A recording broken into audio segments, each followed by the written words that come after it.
Matatu moja iliyokuwa imebeba abiria 14 wakiwemo wanafunzi waliokuwa wakienda shule asubuhi ya leo mwendo wa saa 12 asubuhi walinusurika kifo baada ya matatu hilo kushika moto. Matatu hilo lilikuwa linatoka maeneo ya Magina ikielekea maeneo ya Nyakegogi, kaunti ya Kisii. Hata hivyo, hamna hata mmoja mwenye alijeruhiwa.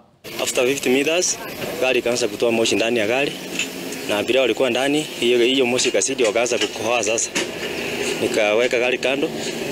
Alafu nikaambia kondakta akafungua mlango akashukisha abiria wote ili kuangalia ni shida gani imetokea. Abiria vile walienda hivi, kondakta akafungua kiti, tukaangalia battery iko sawa, lakini moto ilikuwa inatoka chini ya engine, ndio ikatoka vile alikufungua hiyo kiti, moto sasa ikatapaka ndani ya gari kiosima, gari kaanza kuwaka hivyo hivyo. Mimi niliamshwa kutoka kwa kitanda ati gari yako imechomeka mahali. Nikaamuka hivi bila kuongea chochote, nikakimbia mpaka mahali nilisikia ilichomekea. Alafu nikafika huko nikapata imeungua imeisha yote.